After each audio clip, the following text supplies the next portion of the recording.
Esto es La Entrevista con Raúl Valladares.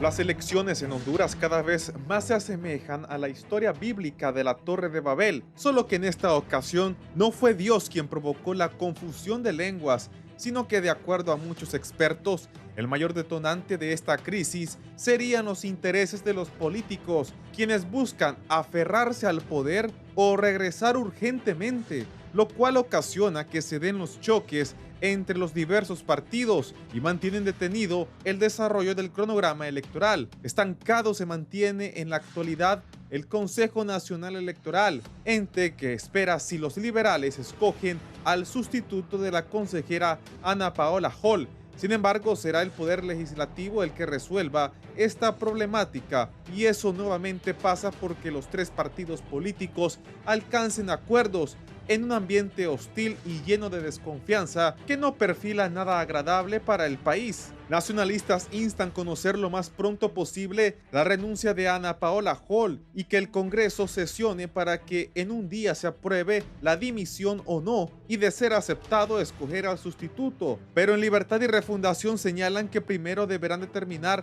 si es aceptable o no la renuncia de Hall. Respecto a los liberales, señalan que tendrían al menos 4 personas que podrían ocupar el cargo de consejero en el CNE y serían del agrado de Salvador Nasralla, aunque otros precisan que causa sorpresa que ahora nacionalistas y liberales estén urgidos en nombrar al nuevo consejero. La presidenta del CNE mencionó cómo avanza el proceso. Que es bastante urgente que sesionemos. Yo creo que estamos aquí para tener una serie de funciones de orden administrativo que son importantes darle impulso, y que la democracia del país necesita dos cosas: continuidad y necesita estabilidad. Es obvio que existen situaciones de fuerza mayor que han impedido, por lo menos a 2 consejeras, porque estábamos ahí, recibir las ofertas, y han impedido al CNE de forma general continuar con estos procesos, que no solo es uno, no solo es el pliego de TREP, divulgación y escrutinio general, sino que son otros que también la prensa y el pueblo hondureño ha sido testigo de que están atrasados. Entonces hay bastantes cosas que siguen avanzando. Nosotros, pues yo estoy aquí, ahora me toca extrañarlos a los dos, dirían algunos. Estoy esperando que se resuelva. Yo creo que tenemos que entender que hay una agenda de país, está por encima de nosotros. Yo estoy esperando que se resuelvan las cosas. Hay cosas que están en nuestras manos, hay cosas que no están en nuestras manos.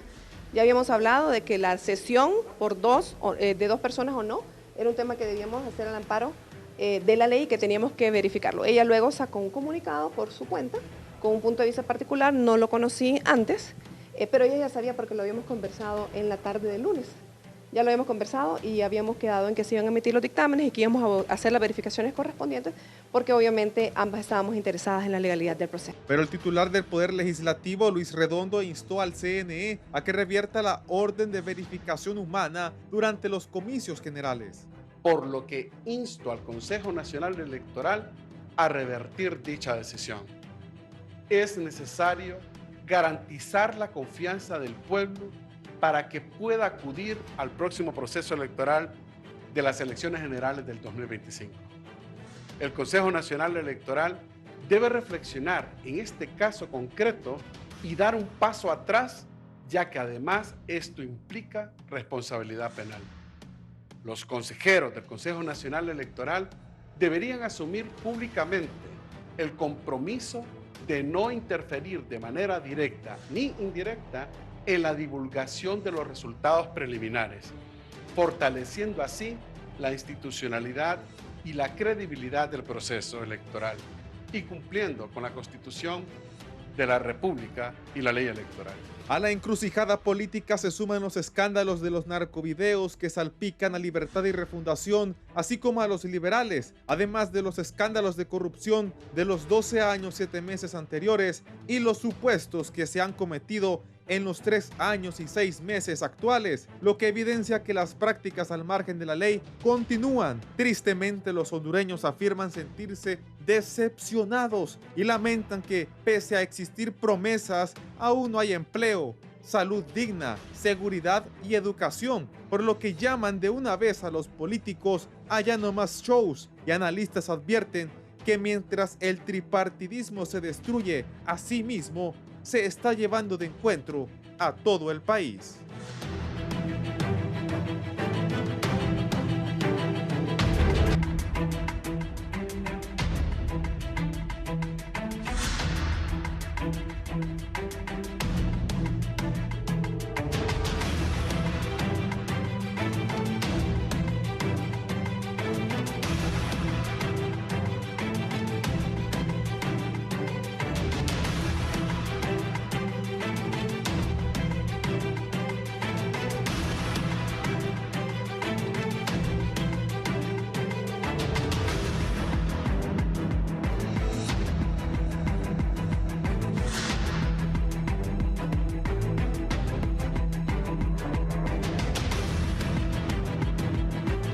Buenos días, gracias por estar en la entrevista de Canal 11 y Radio Visión Honduras. Está en riesgo las elecciones generales, esto y otros temas.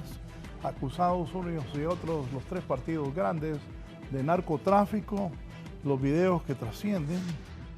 He visto en TikTok una declaración de Carlos Zelaya del Ministerio Público y una declaración de Mauricio Villeda saliendo de la Basílica de Suyapa. Bien, más adelante pondremos eso. Y aquí está, por el orden de llegada, don René Amador, buenos días. Gracias por estar aquí. Buen día, licenciado don Raúl Valladares.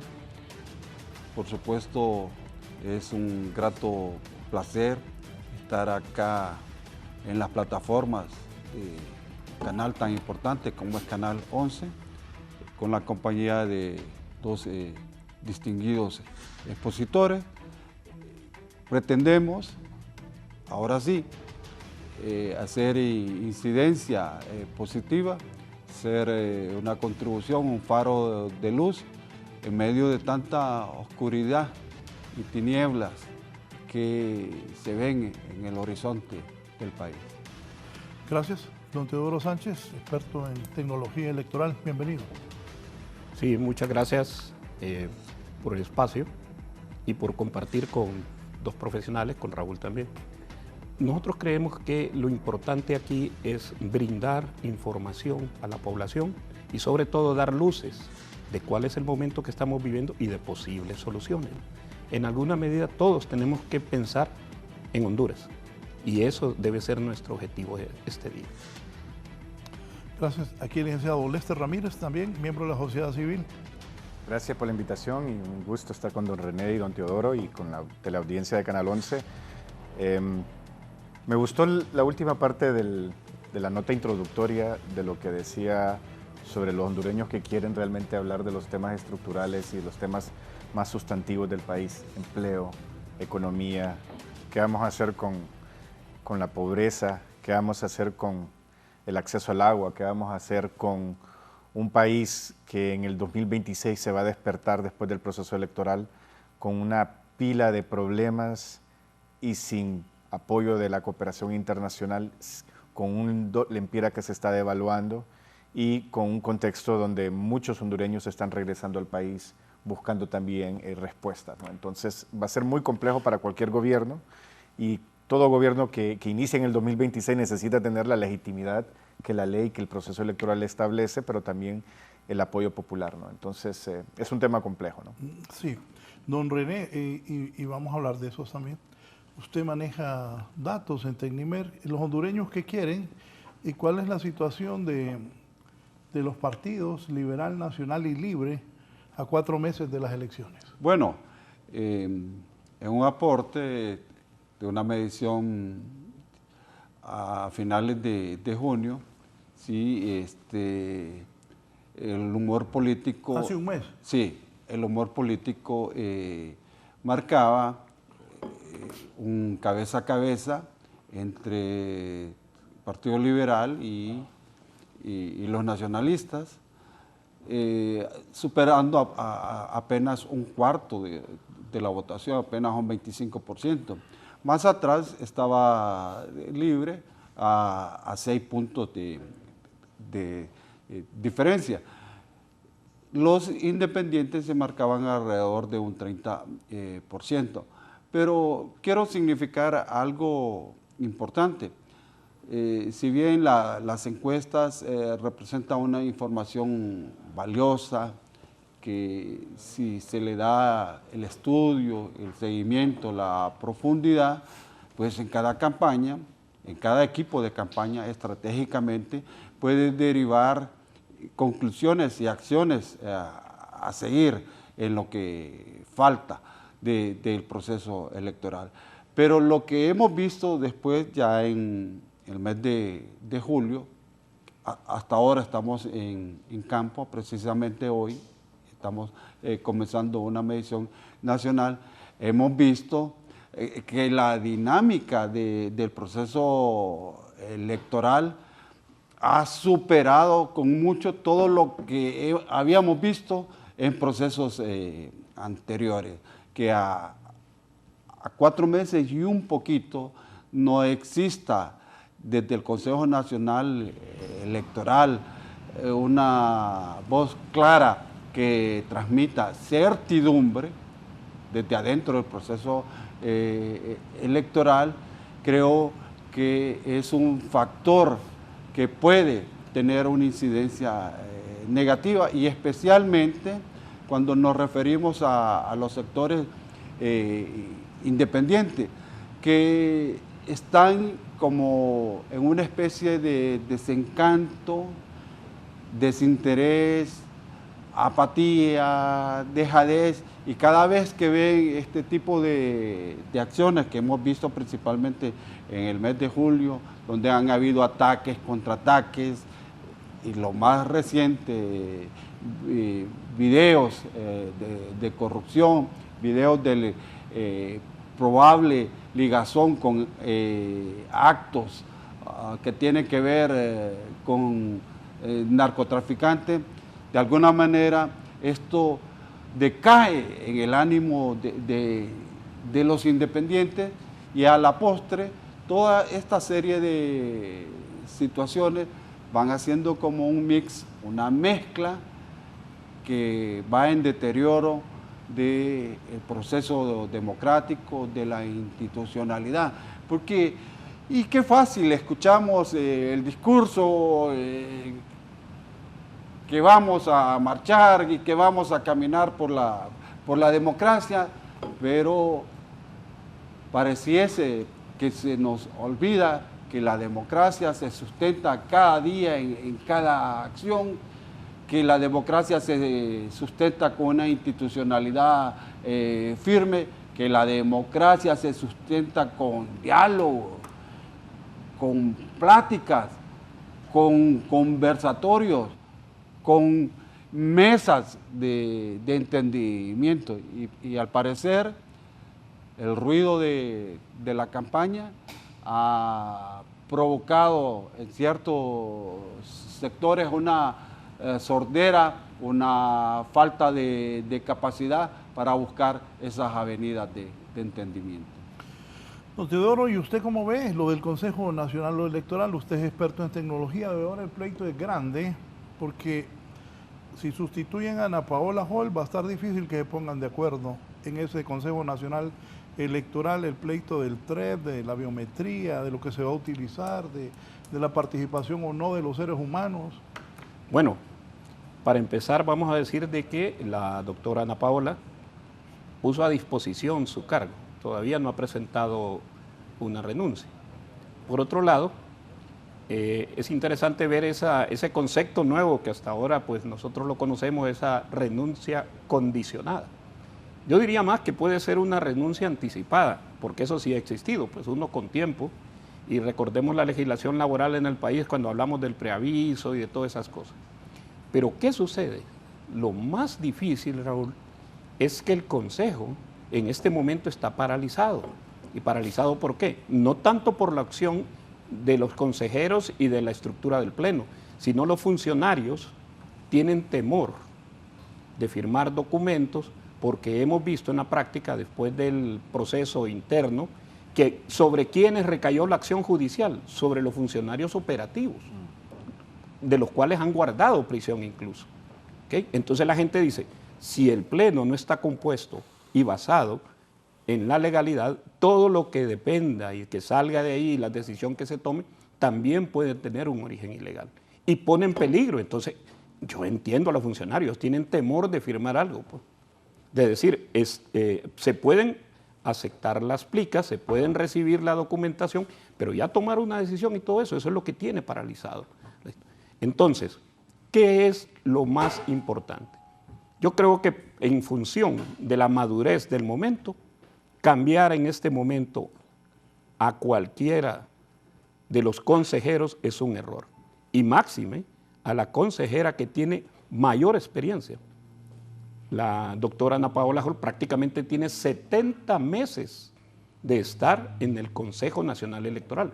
Estuvo el periodo anterior por 5 años consecutivos y fue ratificada para los siguientes 5 años. Es la persona de experiencia. Entonces me parece a mí que lo importante ahí es no complicar la situación. ¿Por qué?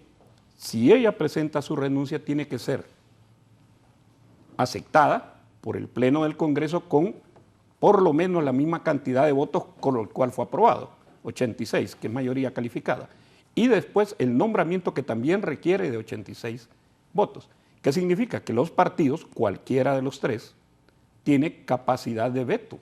O sea, que decir que si no se incorporan en una sola línea, no van a tener los votos suficientes para elegir la persona que continuaría. Y ojo, continuaría desde el punto donde la doctora Hall lleva.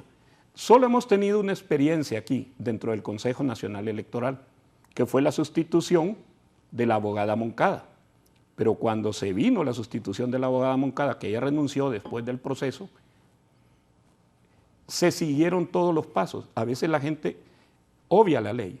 No es que va a ser una reunión, ya la ley claramente en su capítulo 2 dice cuál es el procedimiento para el nombramiento de consejeros.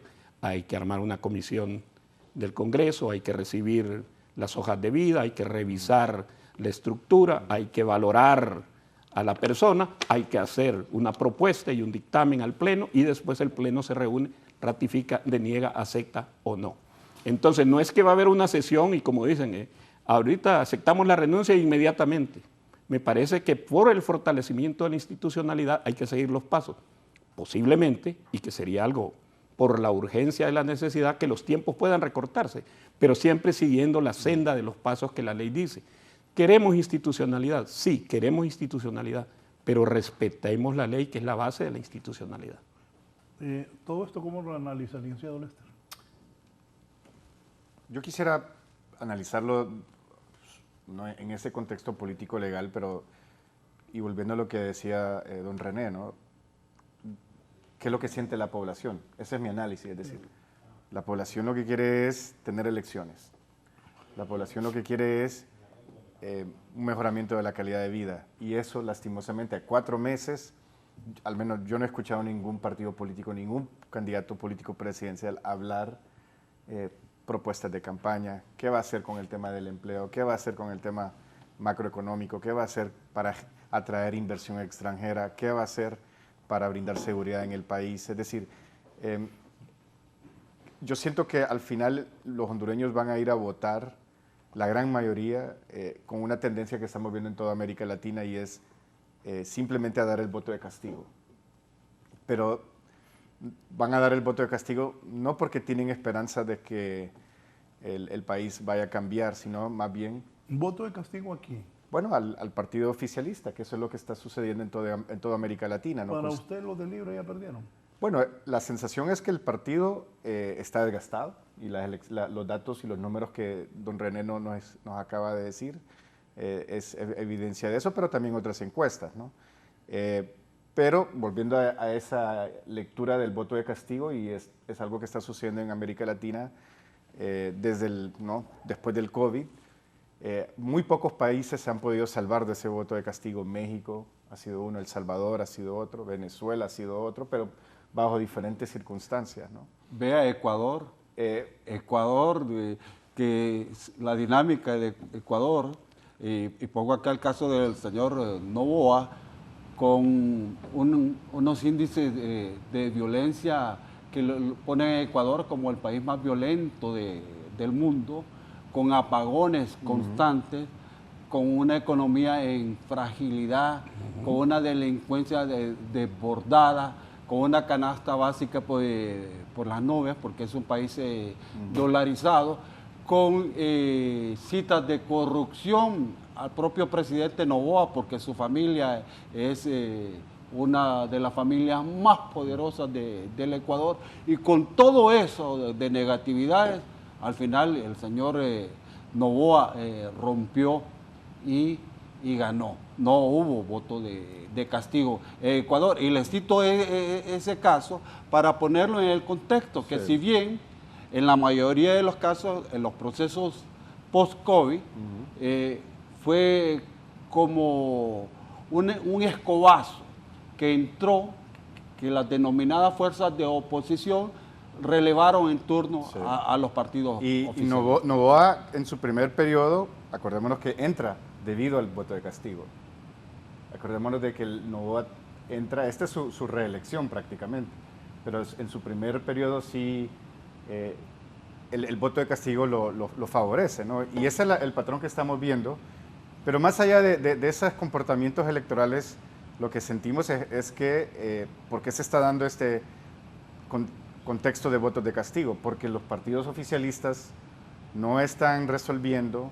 Por un lado, la población pierde la paciencia, pierde esperanza muy, muy rápidamente, es decir, la luna de miel que decimos nosotros es muy corta hoy en día, y creo que esa va a ser la tendencia, y que no nos sorprenda que el próximo ciclo electoral, el que quede en segundo lugar de este proceso electoral, va a ganar las elecciones. Pero veamos también el caso de México, que es interesante, cuando prácticamente a petición del propio expresidente, don Andrés Manuel López Obrador, pidió a la oposición que se uniesen. Y fueron así. Y lo que recibieron fue una tunda estratosférica, un 3-1 prácticamente. O sea, fue una barrida. Y en cierta manera yo me he preguntado lo que está sucediendo en el país. Hemos visto hasta ahora, una coalición, una fachada, un frontón de oposición entre Partido Liberal y Partido Nacional. Pero cuando miramos los números de las encuestas, prácticamente el que mayor beneficio, el que mayor partida le está sacando a esta jugada es el Partido Nacional. Sigue con posibilidades reales, lo demostró en el proceso electoral interno, donde fue claramente el partido más votado, mostrando músculo, vigor, y todo lo que hemos visto a partir de estas situaciones, donde en su momento aparece el vídeo que vincula al señor Carlos Zelaya, y ahora miramos el de don Mauricio Villeda. Es como que los nacionalistas en un momento dado, y así fue, en el vídeo del señor Carlos Zelaya, sintieron, bueno, ¿y de qué nos acusan si somos los mismos? Y ahora se viene a ratificar con lo de don Mauricio Villeda. Y cuando estamos viendo los resultados en las encuestas, hablo de Tecnimer, que prácticamente hay un empate técnico, 26-24 entre Salvador y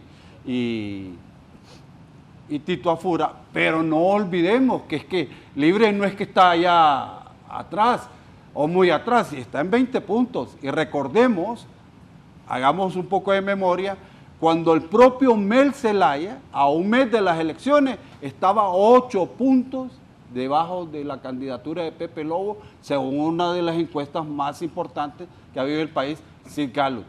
Después, el señor Zelaya lo pudo haber dado vuelta. De esta manera, lo que quiero significar, que en esta constante, en esta dinámica de acciones políticas, por ejemplo, esta semana, tal como creo por su experiencia al licenciado Lester, cuando estaba en ASJ, que iban marcando como la cronología de las acciones, los golpes que ha recibido el Partido Liberal en esta semana son tremendos, de alguna manera, alguna incidencia que está por verse en las encuestas podríamos ver. ¿Qué quiero decir? Que con estos resultados, prácticamente a 4 meses del proceso electoral, la moneda está en el aire, las posibilidades están abiertas, y si bien es notorio el desgaste del partido de gobierno, pero su proximidad frente a las candidaturas de oposición,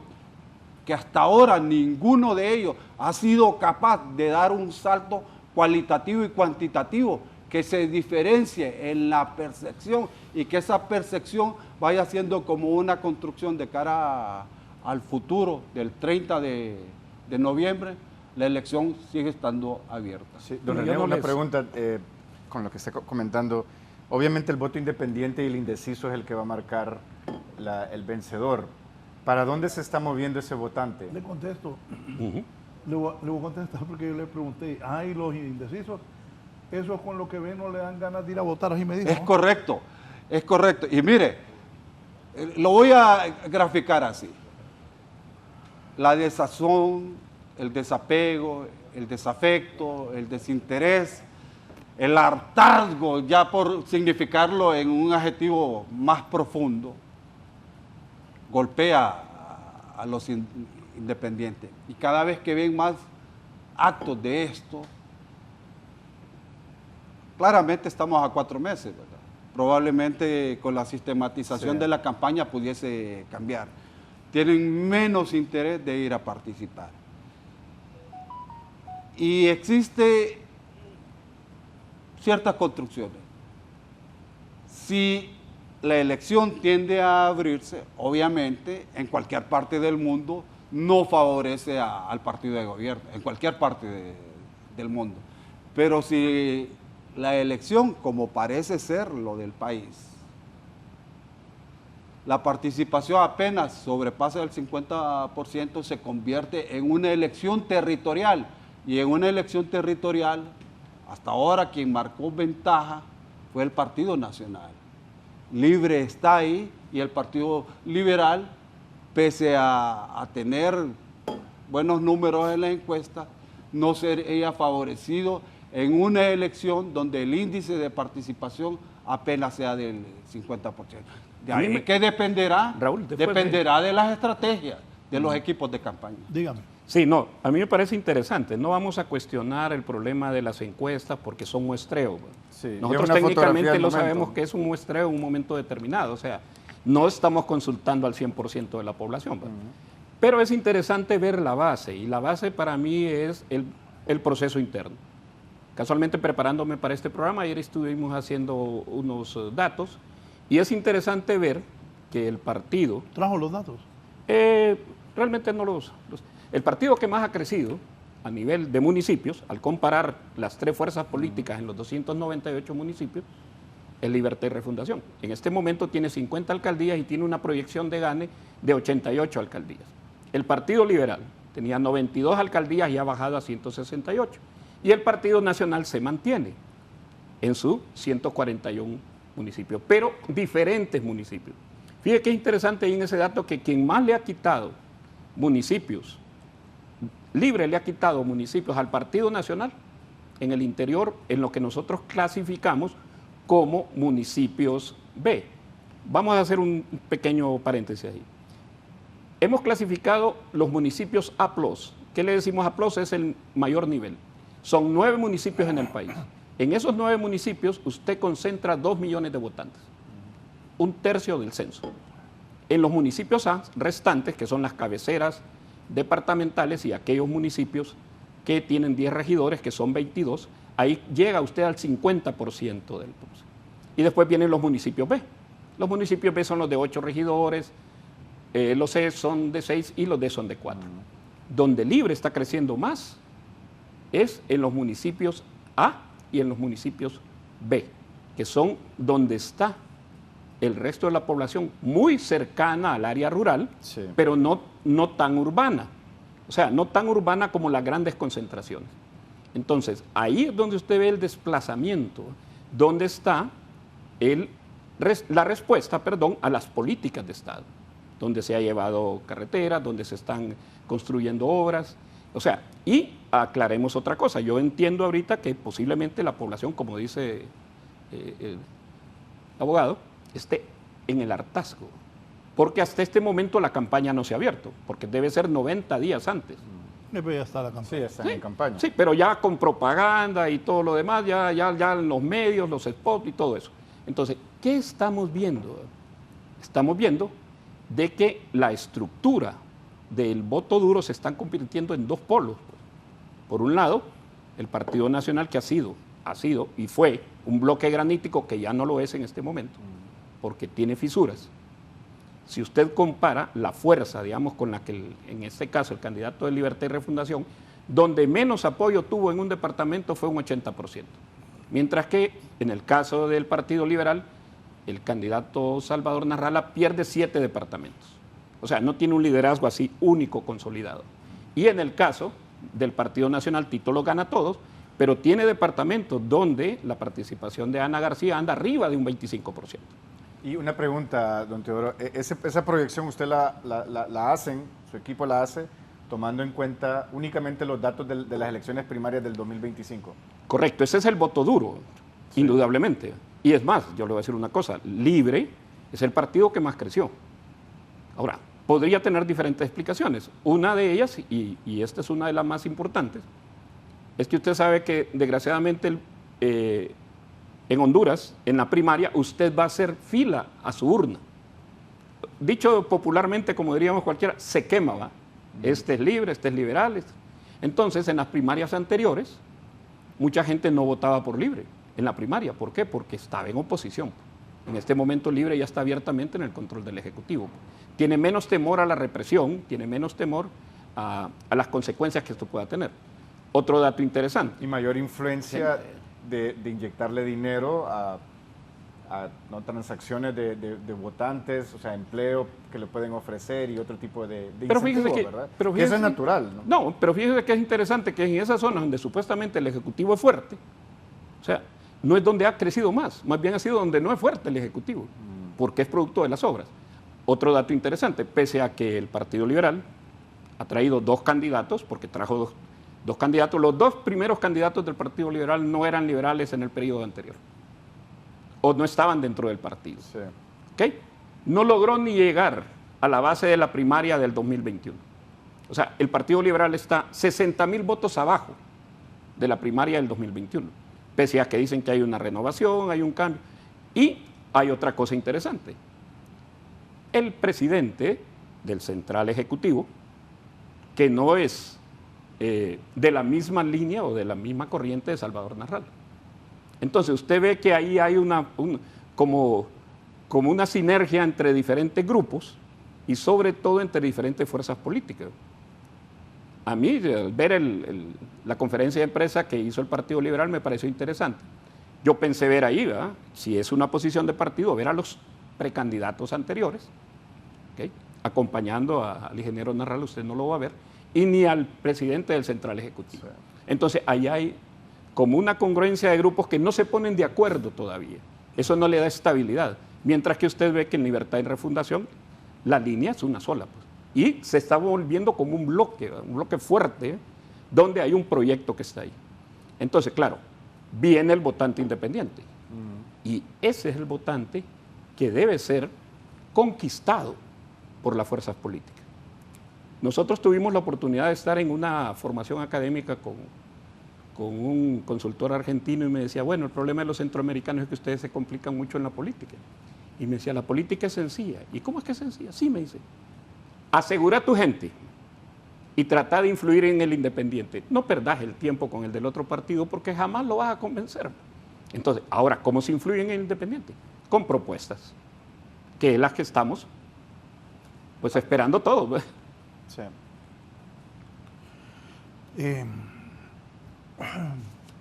Aquí me dice Toño, buenos días, las 5 alcaldías que ganó en 4 eran exregidores nacionalistas, siempre gana para el presidente del Partido Nacional, hoy recupera las alcaldías y barre para presidente en Empira.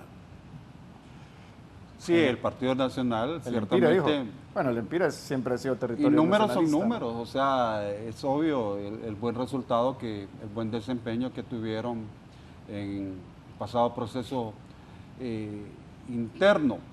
Y yo quiero recalcar algo, a diferencia del arraigo de los que se identifican de alguna manera como simpatizantes o militancia de Libre o liberal, el arraigo conservador, y esto casi que se ha probado en diferentes latitudes, es más leal al sentimiento que evoca desde el fondo de su partido y tiende a dispensar todas esas falencias o de alguna manera esas acciones que van reñidas en el marco de la ley. ¿Qué quiero decir con esto? Que es una ventaja que capitaliza el Partido Nacional desde lo conservador y que a las otras fuerzas les tiende a costar un poco más. Por eso hemos visto en esta dinámica de julio, cuando desde la vocería más importante de Libre, desde la coordinación, desde sus militancia, citando a manifestaciones, es precisamente a eso, a seguir ese patrón, ese lineamiento que primero para ganar las elecciones generales hay que tener un partido unido.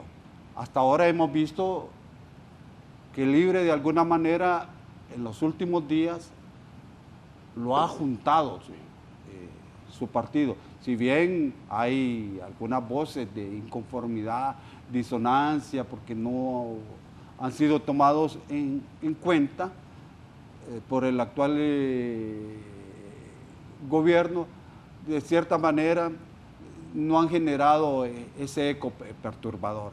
A diferencia en el otro lado, en el Partido Liberal, que por la conformación tan sui generis en este proceso, hemos visto que aún a estas alturas no trasciende, no se percibe como una unidad granítica.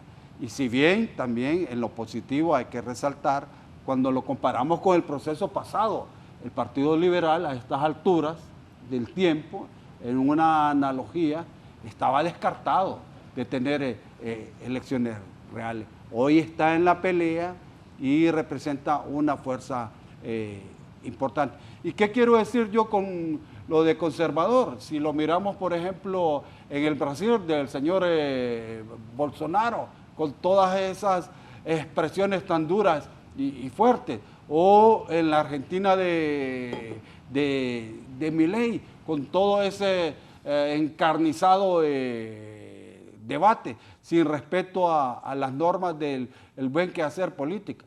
O el ejemplo más grande, que es inclusive paradigmático, lo de Mr. Trump en Estados Unidos, que inclusive se atrevió a decir que era capaz de pegarle un tiro en la propia Quinta Avenida de Nueva York a cualquier transeúnte y no pasaba nada con su base.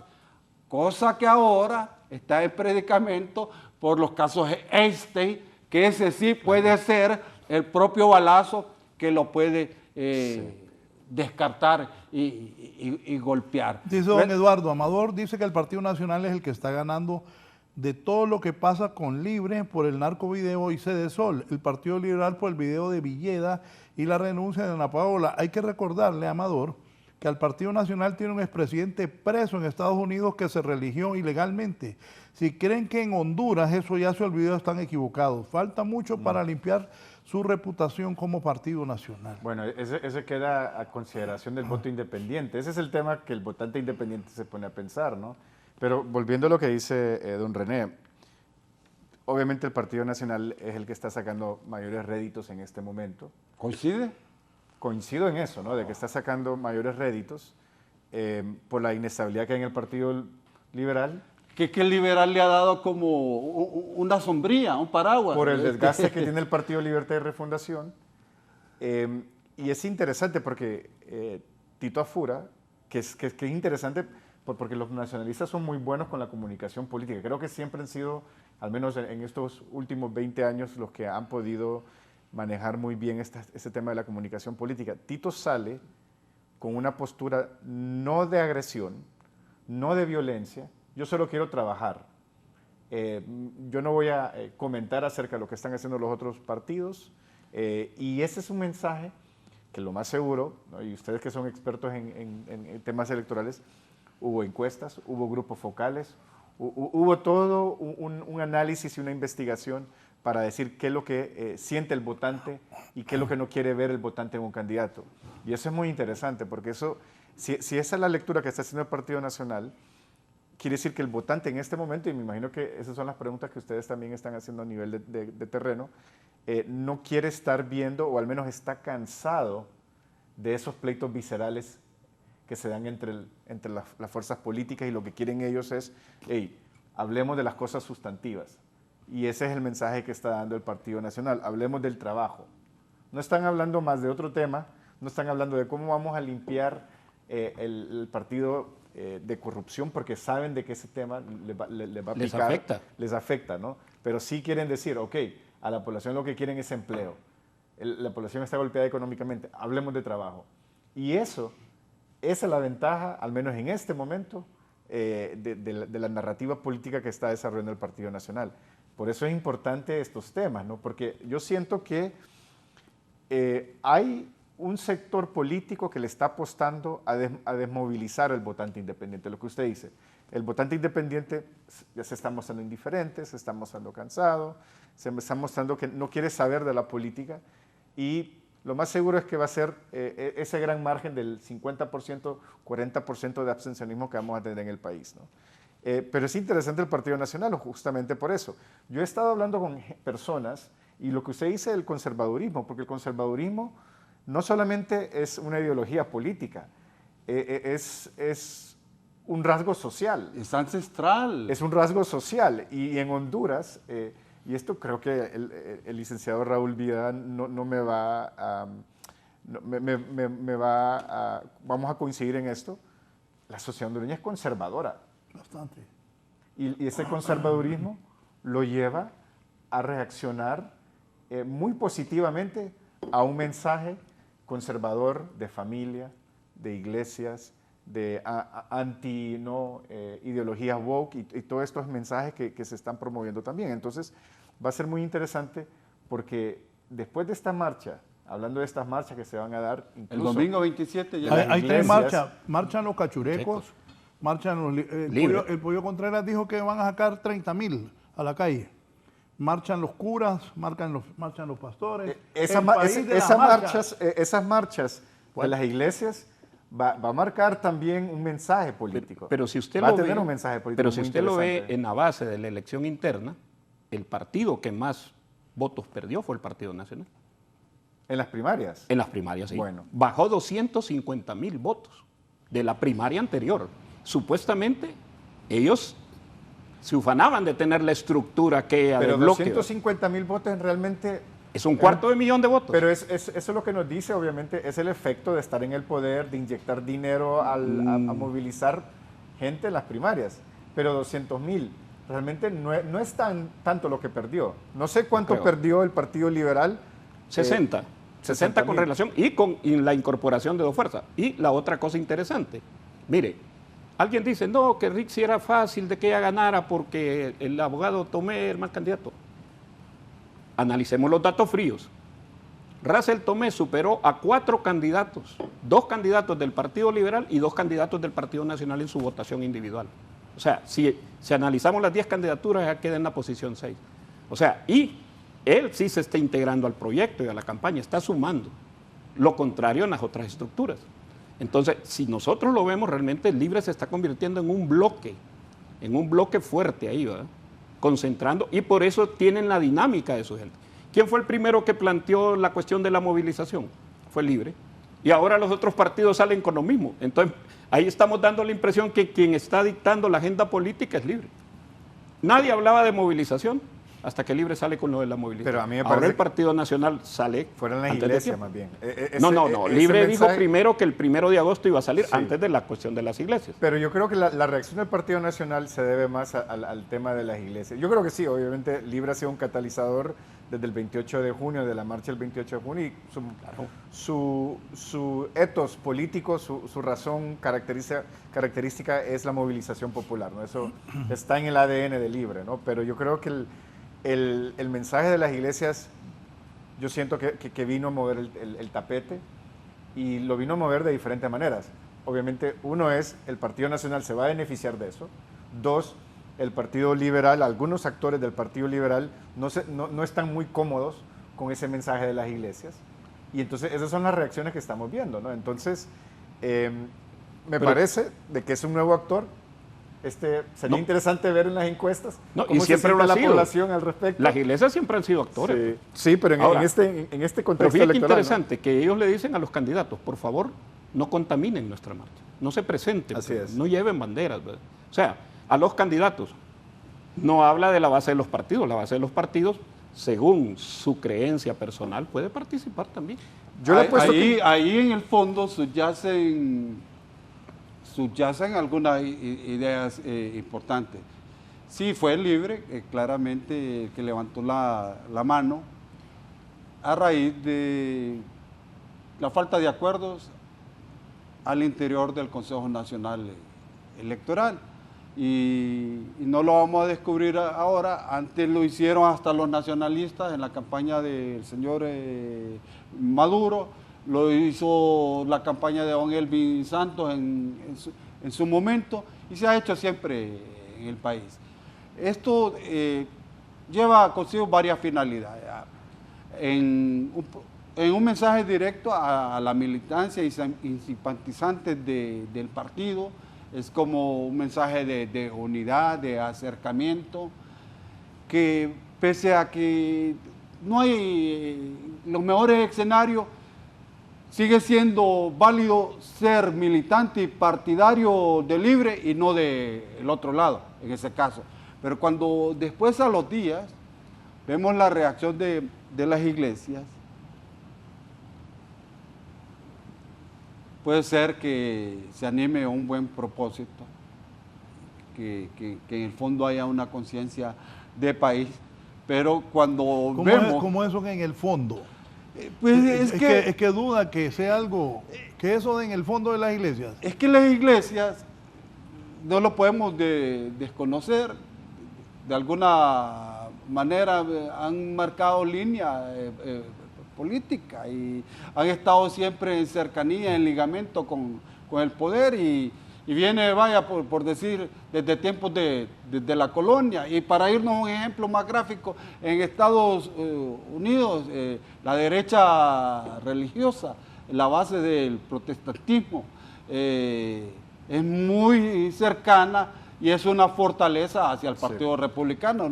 No lo vamos a... Yo diría desde los tiempos de Constantino, ¿no? Imagínate, para ir más... reconoce a los cristianos como una iglesia, ¿no? Ok, entonces aquí vimos como marcando ese espacio de las iglesias y diferenciándose de Libre, que los de Libre vayan a su marcha y los otros en el gran paraguas, en el gran umbral, los otros son todos. Los otros sí cabemos en la marcha de la iglesia. Pero, obviamente, en Libre tiene también gente muy lista que está al tanto, está al pendiente no tardaron en venir las reacciones. Sí. Y no se puede desconocer que también hay gente que profesa cristianismo, que profesa fe cristiana dentro de la militancia de Libre y que tienen todo el derecho de participar en cualquier marcha de denominación cristiana. A mí no me sorprendería, después de las marchas de las iglesias, de que el Partido Nacional, especialmente el Partido Nacional con su cercanía, especialmente con el movimiento evangélico, empiece con mensajes pro familia. ¿Qué van a ser los mensajes pro familia? Pero regresemos a los valores de la familia, regresemos a la iglesia, somos hijos de Dios. Es decir, eso va a ser algo El guión ya está marcado, para ahí van. Sí, y ese va a ser el mensaje. Ahora bien, ¿qué puede hacer Libre ante ese mensaje? No puede, si se va y confronta ese mensaje, le va a ir mal, porque nadie quiere confrontarse con Dios. Es un tema ya moral, ¿no? Entonces, ese va a ser, esa papa caliente la va a tener complicada el Libre, ¿no? Mire, es interesante porque si usted lo ve, la oposición no ha podido generar esa dinámica de movilización. Y entonces sale otro actor, que en este caso... Y el Partido Nacional se va a subir en ese actor. Pero o sea, ojo, ahora curas, y pastor. pastores, Partido Nacional y Partido Liberal. No, pero el punto es que la discusión es ante la incapacidad de la movilización de la oposición. Pero tampoco Libre tiene que Ese es un buen eso. punto. Hasta ahora O sea, la oposición no ha demostrado el tener músculo, cercanía con la calle. Así es. Por problemas de credibilidad, ¿verdad? No, Sí, y a otra problemas de cosa. credibilidad. Pero si empezamos a hablar de principios y valores y Dios, ¿verdad? O sea, con la base corrupta, con su expresidente en la cárcel, ¿okay? Con los escándalos que le han sacado, que realmente, ¿qué tan base será eso? Pues ese es el verdadero problema. Entonces ahí es donde se confronta la cuestión política con el planteamiento. Pues. A ver si realmente, es decir, la corrupción no también es un pecado. Pues. Yo creo que uno de los pecados más fuertes que hay en el país, pues, que afecta a todo mundo, Bueno, independientemente de... Si la palabra nepotismo viene de la Iglesia Católica, ¿no? Cuando los papas le otorgaban a sus sobrinos, por nepo, ¿no? Es sobrino en latín, puestos dentro de la Iglesia y les daba favoritismo, ¿no? Los papas, los Borgia, ¿no? Que era uno de los papas fuertes, el León, creo que era León Recordado X. mucho. Entonces, de ahí viene ese concepto de la corrupción, ¿no? Del nepotismo. Ahora bien, va a ser muy interesante viendo lo que va a suceder fuera del Consejo Nacional Electoral, porque yo siento que ahí es donde la población va a poder interactuar más. Creo que esto, lo que hablamos del Consejo, lo hablamos los que somos Todavía técnicos, los abogados, los que estamos en el ámbito, se puede decir, de la parte más técnica aburrida, pero la parte de las emociones, la parte del planteamiento de cómo se construye un cambio y generar esperanza, ese va a ser muy interesante de ver en los próximos meses y ahí las encuestas creo que lo van a reflejar, ¿no? Pero aquí hay que decir algo, y pese a que es importante a que se establezca como un camino, una ruta, un modelo de país a seguir, idealizado desde la propuesta política, aún en sociedades más desarrolladas, en las Europas mismas, en Estados Unidos, menos del 8%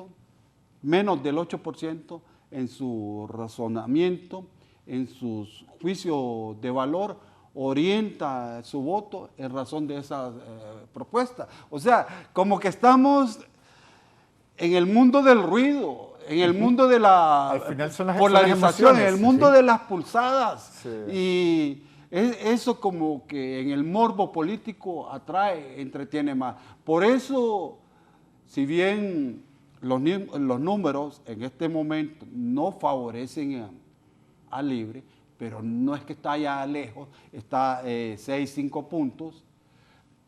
La campaña se juega en varios frentes y mucha gente de sectores independientes, cuando hemos tomado opiniones, nos sorprende. Dice, es que no voy a votar porque Libre va a ganar, dice.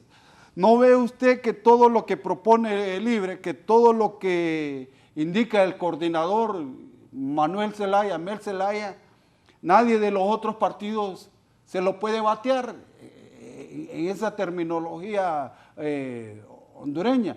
Al final esas percepciones también van creciendo y van generando como un caldo de cultivo que a la hora de decidir, y esto es importante decirlo, el independiente cuando da un paso para ir a votar es porque va a ir a marcar por el gane, por el triunfo. De otra manera no lo ve necesario, no lo ve necesario dar ese paso hacia el frente, hacia adelante.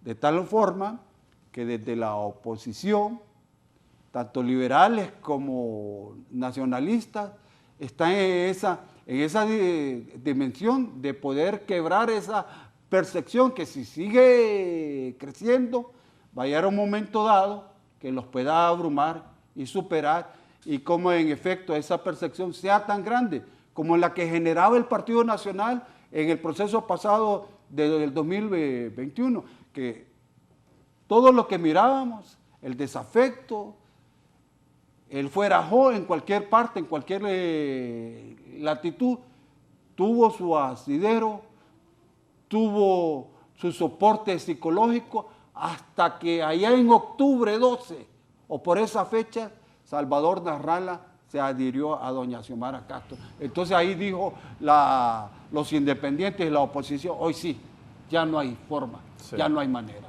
Sí, mientras no se dé ese momento, libre está con opciones reales de repetir otro mandato. Voy a hacer una pausa, pero me dice Eric Mejía, él es periodista, conocedor de estos temas electorales, lo único diferente en el Partido Nacional es el cambio de estrategia política. Estrategas argentinos de la agencia Moby Group, que estuvieron con Javier Milei, asumieron hace un par de semanas el mando de la estrategia de Narria Fura. Las elecciones no se ganan en la calle, se ganan en las urnas o con fraude. Es la idiosincrasia nuestra. Aquí me escribe don Ricardo también, Romero. No solo el Independiente decide una elección, también hay voto suave de los partidos que cruzan su voto. Dice Ricardo Delebot. Aquí también está el abogado Alex. Saludos, Ricardo, buen amigo. Es muy buen analista y no le gusta analizar mucho. No, pero de vez en cuando lo traigo. Aquí va escondiéndose, pero sí, de vez en cuando viene. El conservadurismo, dice el abogado Alex Navas, en un momento de la historia fue factor importante, pero ahora con la nueva generación, especialmente con las nuevas tendencias globalistas y las tecnologías, los jóvenes no votan bajo criterios partidarios o conservadores, sino bajo otros aspectos. El triunfo de Xiomara Castro deconstruye ese mito del conservadurismo de la derecha. No sé. Los jóvenes también son conservadores, ¿no? Y eso pues, es algo que vimos con Donald Trump, ¿no? Los jóvenes le dieron la victoria, ¿no? Bueno, habría que verlo acá, ¿verdad? Pero me parece a mí que ya no está aquella lealtad de que el padre determinaba por quién iba a votar toda la familia. Ah, no, eso ya no. Eso ya no. Eso no. Y la otra cosa que es importante también es que puede haber cruce, pero es que tenemos 3 elecciones el mismo día. Pero yo quiero decirlo porque tengo los números. A mí me sorprende y mucho, que a diferencia de procesos anteriores, y me voy a retrotraer en el tiempo, imagínense usted en la campaña que enfrentó el profesor Pineda Ponce frente a don Ricardo Maduro del Partido Nacional. Cuando le preguntábamos allá arriba, bien arriba, cuál es su sentimiento, su afinidad partidaria, liberal, allá más abajo, como 4 espacios más abajo, y en este proceso electoral, ¿a quién piensa votar para presidente? A Ricardo Maduro. Se me identificaba como liberal y en el momento de decidir votaba por el candidato nacionalista. O en la papeleta para alcaldía, candidato Miguel Pastor, Partido Nacional, Marco Antonio, el todopoderoso don Marco Antonio Andino, que Dios lo tenga en su seno. De diputado. También candidato a la alcaldía. Allá se identificaba como liberal cuando iban, y en este proceso para la alcaldía capitalina, entre Miguel Pastor y Marco Antonio Andino, ¿por quién votaría usted? Miguel Pastor. Extrañamente, a junio y principios de julio, no se está dando esa migración de votante liberal hacia otros partidos, de votante identificado con Libre hacia otros partidos y de votante nacionalista hacia otros partidos. Al menos a nivel de alcalde. No, ni en papeleta presidencial, ni en papeleta para la alcaldía. O sea, que va a ser nos ha llamado poderosamente la atención, y aquí es donde quiero significarle al licenciado don Raúl Valladares. Por ejemplo, en el proceso para la alcaldía capitalina, Eliseo Castro está muy vivo, porque un voto en cascada de Salvador Narrala lo puede llevar a él a la alcaldía.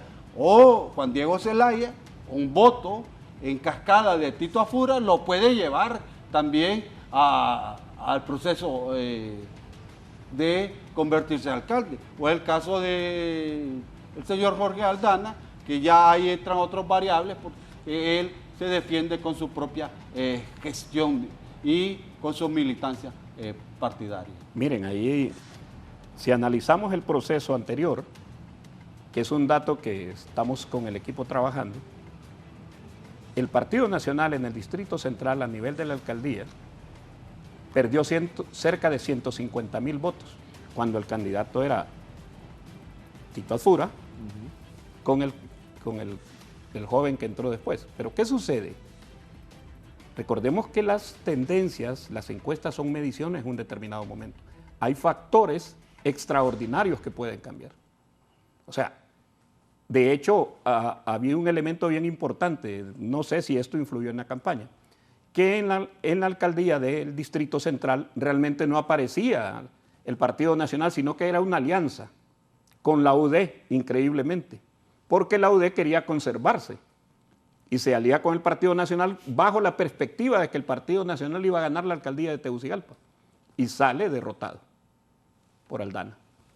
¿Pero qué sucedió? Bueno, los elementos de la reunión aquel, el fin de campaña, y hay cosas que pueden ser en política tan sensitivas que en horas pueden cambiar la perspectiva. Ese ejemplo de David Sí, Chávez. ese es el ejemplo. Él Se declaró, David Nadie Chávez, le pudo haber infringido tanto daño como él mismo, mismo se infringió. como él mismo. Entonces, ¿Y sabe qué? sí. Que provocó por el tema del delay, provocó que una ola de jóvenes se incorporase al proceso. no, pero hay otro Se elemento también. incorporase al proceso para votar en contra de David Chávez y del Partido Y Nacional. él se declara interesante, ganador ¿no? a las 7 de la mañana. Más bien motivó más voto en contra. Sí. Porque ese día, a las 7:30 de la mañana, se declara. Entonces, las encuestas, si bien es cierto, no vamos a poner en duda las tendencias, son el reflejo del momento. Pero de aquí a 4 meses, Puede pasar con 10 días muchas puede cosas. pasar No, muchas por- cosas. la moneda claramente Claro, está en el sí, aire. correcto. sí. No, pero con las Claramente está en el estructuras básicas. Ahí A depende de la capacidad de a trabajo. veces desde el análisis, sé que hay afectos, hay corazoncitos. podría ser intereses también claramente, pero uno que ha estado en esta carrera por tanto tiempo, que ha estado en tantos procesos, pues uno respeta su ámbito, su espacio laboral, y uno, como una firma como Tecnimer, sabemos que en cada proceso interno, proceso general, nos jugamos nuestro prestigio. Pero, por ejemplo, una firma que hace poco sacó ahí un resultado cabeza a cabeza, o que don Tito Afura ya estaba arriba. Si el proceso interno recién pasado estaba dando resultados a boca de urna, expresando que en la elección liberal para la alcaldía de Tegucigalpa el ganador era el doctor Chirino frente a Eliseo Castro, cosa que no fue así. No fue la realidad, demostró. Pero eso no es lo más grave, si más antes, en el proceso de 2021, que enfrentó a doña Xiomara Castro frente a Tito Afura, el resultado de boca de urna se atrevió a decir que no podían dar un resultado porque los datos le mostraban una tendencia Un empate muy técnico. pareja. ¿Quién dijo eso?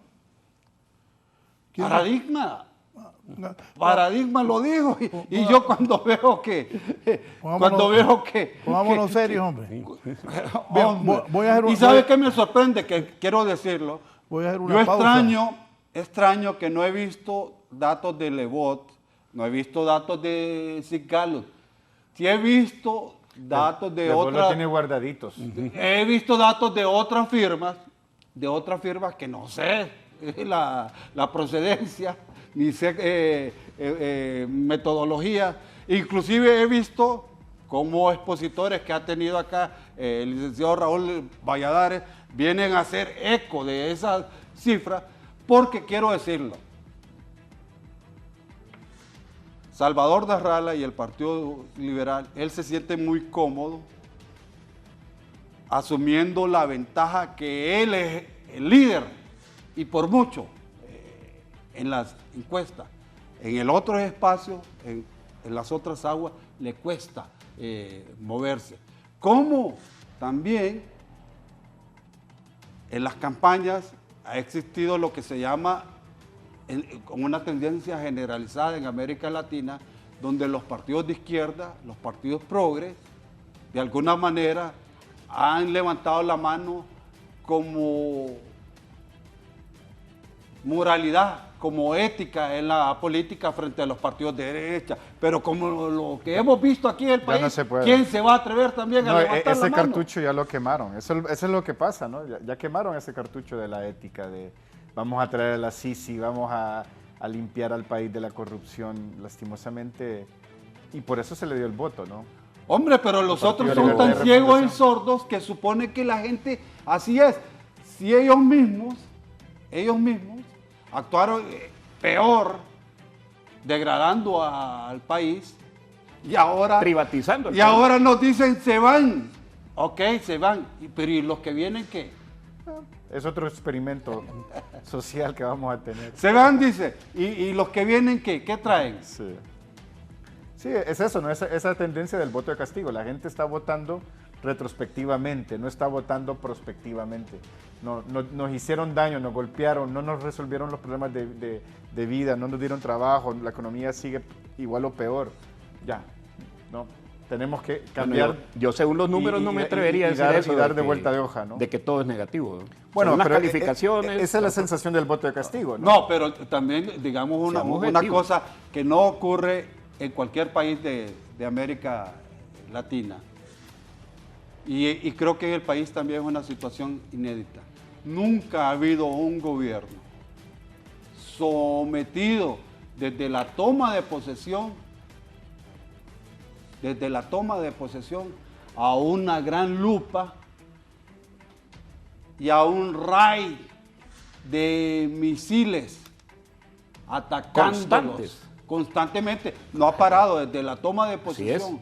Un raid constante de misiles atacando la gestión de gobierno. En el país no ha habido nunca. ¿Y eso ustedes creen que fue No ha habido nunca. ¿Ustedes creen que fue adrede o creen que realmente es por la frustración que hay en la democracia en el país? Es decir, ¿hay un complot y yo creo contra ese tipo de Y yo creo que ese gobiernos? pudiese ser el fondo, pero en realidad creo que, y hay que decirlo con claridad, hay ciertos grupos que no vieron con buenos ojos, no vieron sentimientos de afecto hacia el ¿Han visto gobierno disminuido su interés? de libre, grupos económicos.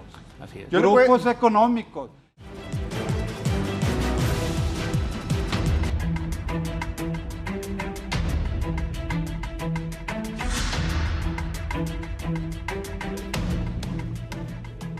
Bien, continuamos. Omar García, buenos días. Saludos. Hasta que Honduras tenga un gobierno socialdemócrata, entonces el Consejo Nacional tendrá consejeros vitalicios cuyo único requisito será ser acto hondureño. Si no es así, seguiremos en estos shows. El tripartidismo quitará 3, biometría, debate, votación masiva. Abran los ojos y mente. Está difícil. Pónganse las pilas los del Pino y los de la democracia cristiana para que saquen votos. Porque si no, ¿cómo van los dos partidos? Ojo, borraron un montón de partidos. Siento pena decirlo, o sea, las expectativas no son halagadoras. no son halagadoras las expectativas. Creo que el umbral, imagina un ínfimo número, el umbral, superar 5,000 votos se ve, desde la papeleta presidencial se ve muy difícil. Ese llamamiento de los tres partidos grandes a votar en plancha les reduce, les minimiza las posibilidades siquiera de aparecer con una diputación. Se la juega la DC y el Pino. El término futbolístico se juega en la permanencia. En la liga. Sí, porque ya como lo vimos que le aconteció a la UD en el proceso pasado, los números que vemos hasta ahora no reflejan que puedan marcar territorio y de alguna manera tener incidencia política claramente en que el votante pueda establecer una definición de alguna manera de atributos, de cualidades. Pero es que también, veamos el caso de la DC, cada vez que ha tenido representantes dentro del Parlamento, del Congreso Nacional, estos parlamentarios se han plegado al partido de gobierno y así no se puede. Y no les gusta que le digan partidos bisagra, ¿no? ¿Y les gusta decirse partidos emergentes. ¿Y cómo han actuado? Pero ya no son emergentes, son de los años. Son partidos bisagra. Tienen 40 años, pues más, Sí, de existencia y no digamos de participar en los procesos. ¿Cuántos votos van a sacar? Si pasan de 5,000 votos en la papeleta presidencial. ¿Cómo? Sí, lo que está reflejando a esta es que pasa algo. Solo los Que candidatos la son 3.000. campaña, la dinámica de la campaña es tan envolvente en los tres partidos grandes Sí. que los otros caen en la invisibilidad. Y no es que haya hartazgo de estos partidos. Pero es que ellos no han demostrado ser evidentemente, cualitativamente diferenciados de los otros. Y yo creo que esto también es un mensaje que de la lista de reformas electorales que deben haber es revisar si más bien deberíamos tener partidos regionales, partidos que no necesariamente participen a nivel presidencial y que participen a nivel departamental o a nivel municipal, como pasa en Guatemala, en Panamá, en Costa Rica, ¿no? Entonces yo creo que para mí, muchos dicen, bueno, si entre más partidos, mejor la competencia. No necesariamente, ¿no? La calidad no se refleja, pero sin embargo yo creo que podemos encontrar algunos buenos elementos si participan a nivel local, ¿no? Y eso les permitirá ir creando su estructura y su base para ya jugársela en las mayores, ¿no? Digámosle que eso es relegarlos a las menores, ¿no? Entonces, creo que ese es un tema que habrá que analizar, porque además es muy costoso estar desarrollando campañas a nivel nacional para estos partidos, y yo creo que hay que reconocer de que no todos tienen las mismas condiciones de participar en la política, y lo hemos visto como partidos como el PSH en este momento quedaron fuera también, ¿no? Pero si usted lo ve, los dos partidos a los cuales nos referimos tienen candidatos injertos. Uno viene de Libre y el otro viene del Partido Nacional. Recuerden que no podemos hacer campaña directa hasta septiembre, mientras Correcto. el tripartidismo empezó desde marzo. Esperen nuestra campaña y verán, el tripartidismo se encuadrará en escándalo tras escándalo para antes del 30 de noviembre y el Pino Socialdemócrata podría iniciar su campaña política. Lo que pasa es que el que pega primero pega mejor, ¿no? No, y esto no... Estos tres ya están haciendo campaña, ¿no? No podemos Claro. desconocer que la campaña en sí es multicampaña y se juega en varios Ámbitos. ámbitos. Esperar campos la de batalla. formalidad del pitazo como que está fuera de tiempo. O sea, hay que ir posicionándose de alguna manera. Y eso en cierto momento admirábamos nosotros desde los estudios, por ejemplo, el caso de doña Doris Gutiérrez. La señora se las ingeniaba y de alguna manera tenía presencia, hacía vigencia, ¿verdad? Y eso lo confirmaban después en las votaciones, saliendo como diputada, saliendo como parte del cuerpo de regidores. de Doña Doris, Tegucigalpa. no sé si todavía lo tiene, pero antes me acuerdo que tenía el día de rendición de cuentas, iba al Parque Central. Eso era una campaña. práctica diferente que la diferenciaba. Y eso es, sí, ¿verdad? Es rendir cuentas, pero además hacer campañas, visibilizarse, ¿no? Entonces, y de esa manera la gente ya la identificaba. Dinámica, moderna. Y yo quiero decir algo, no vamos a desconocer el talento, la formación del doctor don Nelson Ávila, pero parece que está como maniatado en el Pino, como que no se siente en sus aguas, como que hay fuerzas que lo tienen atrapado, y creo que el primero que va a pagar factura por estar casi como cohibido va a ser él, don Nelson Ávila, y el propio partido, porque si vemos don Nelson Ávila en la campaña pasada que participó del proceso interno de Libre frente a doña Xiomara Castro, fue bien votado, y uno esperaba que en ese camino, en esa andadura, él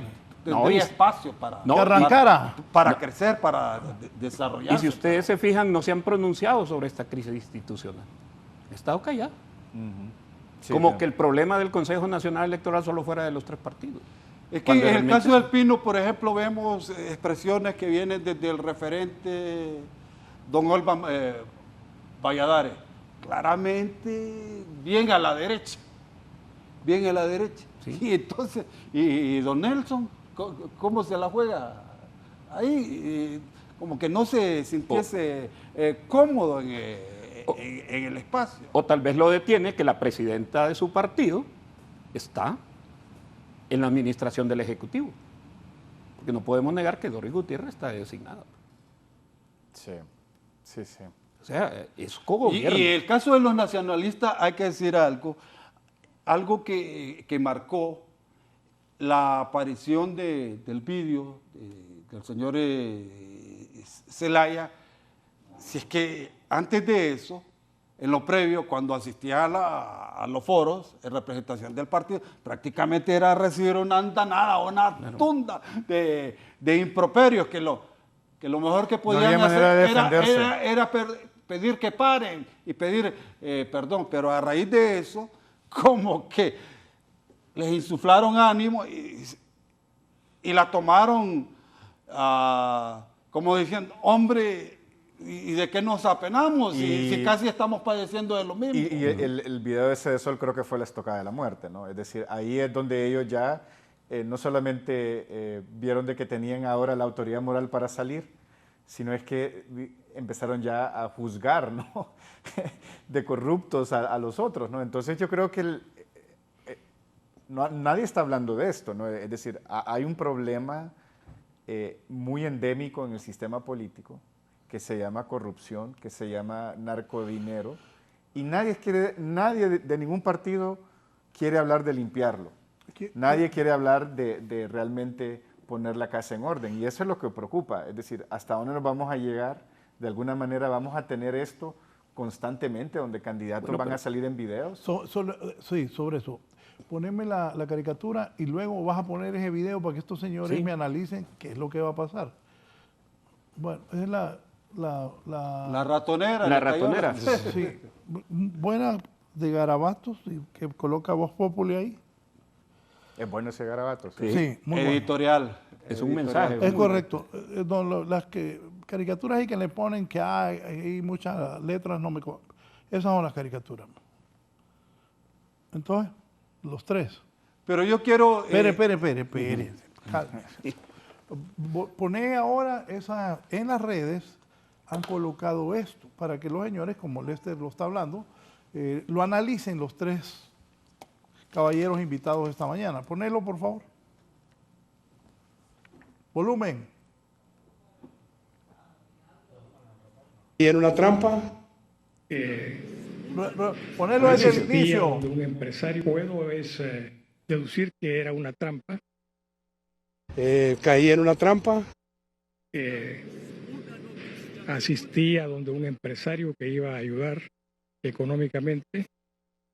A mí se me invitó a participar en una reunión donde se me dijo que había un grupo de empresarios que querían hacer una aportación a la campaña. jamás pensé que era el Cachiro y tampoco lo conocía. Él se presentó en ese momento. Las demás personas no las conocía, eran perfectos desconocidos para mí. Y pues no recibí absolutamente nada, ¿verdad? Y ya, realmente ahí no hubo entrega de dinero y nunca hubo entrega de dinero, por lo menos a mi persona. La madrugada de este... Sorprendente. Interesante. ¿Cuántos de ustedes, Es el mismo y le quiero hacer pregunta a don Teodoro y a don René, cuando lo llamó el asistente del licenciado Valladares y le dijo, vénganse al programa, ¿cuántos de ustedes preguntaron quiénes van a estar en el panel? ¿Preguntaron ustedes? No, yo pregunté de qué tema. ¿Usted preguntó? No. Yo sí pregunté. No, porque hay antecedentes. Para que no le vayan a tirar un sí, vaso. o para que no lo insulten. Ahora, no, si uno está y que nosotros tal vez no estamos en el espacio público como los políticos, pero que uno ya se considera que también tiene un rol público, uno pregunta, ¿quién va a estar en esa reunión? No, porque uno guarda y protege su imagen, ¿no? Protege su nombre.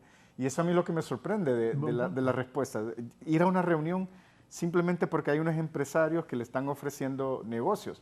O sea, nosotros, yo creo que cualquier hondureño preguntaría, ¿quiénes son esas personas? ¿No? Un ganadero que va a vender su ganado, bueno, que es muy común, ¿no? Ese tipo de transacciones, va a preguntar, bueno, ¿y quiénes son las otras personas? Alguien que le va a vender un terreno, ¿quién es esa persona que me va a vender el terreno? O sea, si vamos a estar en un contexto de negociación, uno quiere saber quién es las personas que van a estar en esa negociación. Entonces, me parece un poco ingenuo, licenciado, en primer lugar, si es así como funciona la política hondureña, que nadie pregunta quién va a estar en la reunión. Y el otro tema es eso, ¿verdad? Todo el mundo se victimiza, cae en una trampa. Ahora bien, ¿cómo hacemos para no volver a caer en esa trampa? No, y puede ser que en efecto haya sido una trampa. El Cachiro mostró ser más hábil que los políticos. El Cachiro ya para ese tiempo, según citan los informes, ya era parte, ya era un agente doble de Estados Unidos, y se ve ese propósito de concitarse, de reunirse con renombrados personajes del ámbito político nacional. Pero algo que nadie lo quiere decir. Pero cuando el señor Zelaya, vea usted, vino Inside Crime, vino Univisión. La cobertura. Dando desde allá. Bien. Inside Crime prácticamente no lo dijo, pero de alguna manera se lo dieron. ¿Se lo dio quién? ¿El Departamento de Estado? ¿La Fiscalía? ¿Qué? ¿Para qué? ¿A qué propósito? Y es que aquí es donde hemos visto ese doble rasero. Doble rasero. Mientras al video del señor Zelaya se le dio prime time, se le dio portada, se le dio foros, se le dio horas y horas. Del señor Villeda no ha recibido el mismo trato. Aquí hay una, aquí hay una asimetría, aquí hay una disparidad. El que se lleva la palma es el hermano del presidente. Hay una disparidad, ¿no? Hay una disparidad. Creo que el hermano del presidente, ese se llevó la palma en términos de cobertura. Sí, pero ¿a qué interesa? ¿Y por qué? ¿Provocado por qué? O sea, como que a través de esas certificaciones, de esas listas que vienen de allá desde el imperio, se da la validación o convalidación de esto sí, de esto no. Sáquenme a esto, elimínenlo del camino, límpienlo, despejen y vayan por ahí. O sea, y cuando vamos más allá, ¿qué ha logrado esto en el país? Y se lo digo desde la ingeniería social, desde la medición. Uno percibe el esfuerzo que hacen los simpatizantes de un partido para cubrir los denominados errores o vinculaciones o debilidades de sus gentes con actos reñidos con la ley. Pero al contrario, cuando se les pregunta, cuando no tienen el afecto sobre los otros, ahí van con el escarnio, con la dureza. Al final, aquí todos perdemos, porque démonos cuenta que la corrupción nos limita de buenos hospitales, de atención pronta, digna, de citas oportunas, de un trato digno, de infraestructura, de carretera, de que yo allá en el campo tenga la posibilidad de sacar mi cosecha a tiempo, de llevarla a un mercado. Pero lo que hemos visto, por ejemplo, las expresiones de candidatos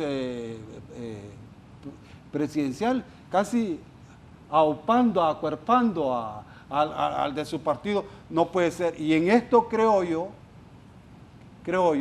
que Libre sí al menos intentó hacer una diferencia, no sé si es real o quedó en algo cosmético, pero el señor Zelaya se apartó del Congreso Nacional, se apartó de los quehaceres de política. Pero es una decisión personal de Carlos, que tomó Carlos. Le interpreto, ¿qué va a hacer don Mauricio? Ay, sí. No, eso es lo que estamos esperando todos. No, espérese, pero es que una decisión de Carlos. Esa fue onda de si Mauricio quiere, no va a renunciar. ¿Por qué? ¿Por qué? No, porque Carlos renunció. El problema es Carlos. Estamos de Mauricio acuerdo, Villeda pero que tome su decisión, pues. Y no, si quiere ¿qué quedarse, decisión queda. va a tomar? Eso Pues, es lo que pues, está esperando la población. No, y que ya el hombre ya dijo que lo engañaron. No ha dicho en ningún... Carlos fue al Ministerio Público un sábado y ahí dijo que iba a renunciar. Mauricio Villeda dijo que lo engañaron. Y no dijo en ningún momento que va a renunciar, ahí está la decisión. Y en el caso de don Mauricio, no está renunciando. En el caso de don Eso es lo Mauricio que hay que evaluar, no fue al ministerio, sino que del Ministerio Público Lo fueron a buscar. Abrogándose el amparo, la protección como diputado, Diputado. fue a tomar declaraciones. Pero es que, mire, cada quien tiene una decisión. Sí. Si Carlón Zelaya fue a renunciar es porque él quiso. Mauricio Villeda ayer dijo que lo engañaron y en ningún momento dijo que va a renunciar. Es decisión de él también. Pero yo creo eso que le va a pesar. Al menos Pero el es votante decisión de él. independiente, lo que el votante independiente, y creo que todo el mundo en Honduras lo que quiere ver, es una acción colectiva, no individual. Es decir, ¿qué va a hacer las élites políticas? ¿Qué van a hacer los partidos políticos? Las cabezas. Van a seguir. Yo sé que las campañas son caras, yo sé que las campañas son transaccionales, es decir, ahora todo es una transacción. Y los otros que dan billetes, Por eso los le digo. denominados buenos, ¿será que, me refiero También a los es grupos válido, sí. empresariales, la banca, ¿será que lo dan a cambio de nada? Por eso le digo. ¿Será que no va implícito ahí a alguna protección del marco legal, de leyes por eso le tendientes digo, a que lo favorezcan? ¿qué van a hacer? ¿En qué quedamos? ¿Qué van a hacer? No, y ¿Por es lo qué? mismo, ¿no? Porque Es yo lo sé mismo. que hay fuerzas empresariales que no quieren que sus datos se publiquen cuando ellos brindan contribuciones financieras. En otros países eso es normal. Uno puede ver, ¿no?, en Chile, en Costa Rica, en México, en los Estados Unidos, quiénes son las fuentes de los financiadores de los partidos políticos y de los candidatos. Pero En la Honduras, pregunta es, ¿a cambio de qué dan por la eso, plata? por eso Pero- le digo, pero- aquí ni en eso podemos tomar una decisión.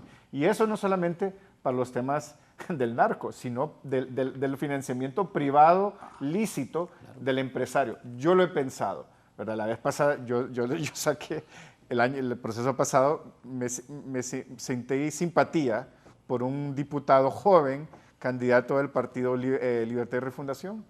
Le dije, mire, tenga, aquí 500 lempiras, le digo, bueno, a ver si te... 500 lempiras. ¿Le hizo recibo?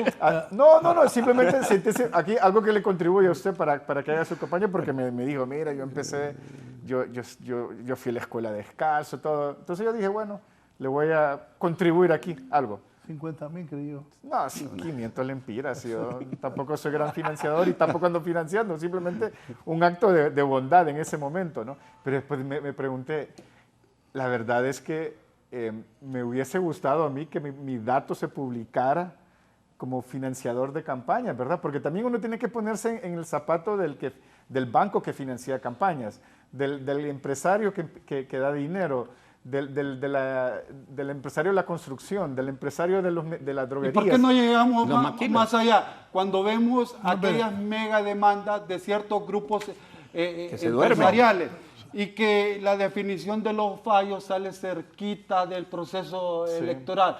Que algunas voces, no me crean a mí porque no tengo ninguna prueba para decirlo, que ese dinero se orienta a campaña. No, ahí en ese video de Mauricio Villeda, ahí un tipo le está diciendo que si es presidente que le ayude con algo. Claro. Sí.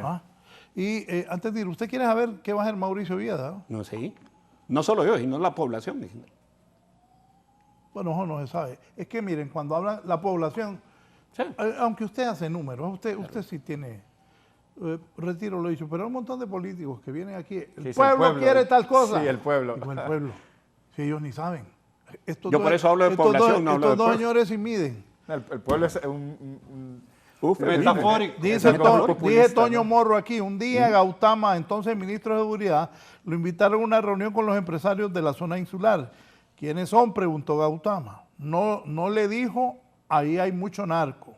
Anécdota entonces, me lo contó quien cabildeó la reunión.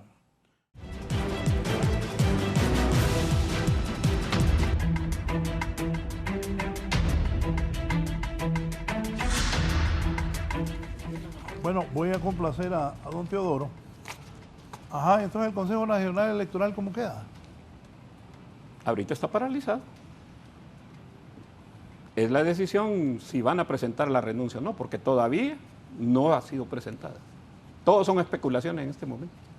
Pero está paralizado solo los concejales o la gente operativa. No, eso es grave. ¿Por qué? Porque la gente tiene temor de comprometerse a dar dictámenes, a firmar, a hacer esto. Eso es grave. Por el origen de la no...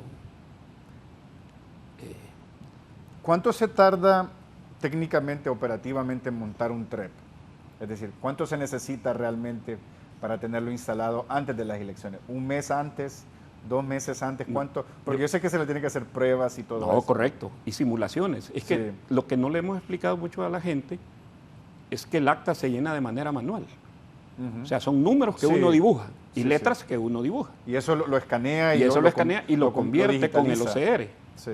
Pero ellos tienen que hacer, vaya, yo le decía la vez pasada a alguien, ¿qué será mejor? ¿Un 7 con palito en medio o un 7 solo? ¿O un 4 abierto o un 4 cerrado para el reconocimiento del carácter? Esas son las pruebas que hay que hacer, que deben ser acompañaas también con la formación. Espere. Explique más despacio eso, porque la gente no le entiende. No. Sí, y yo medio al aire pensé, pero explique más despacio lo del 7 y lo del 4. Ok. ¿Qué sucede? La Junta Receptora hace el escrutinio.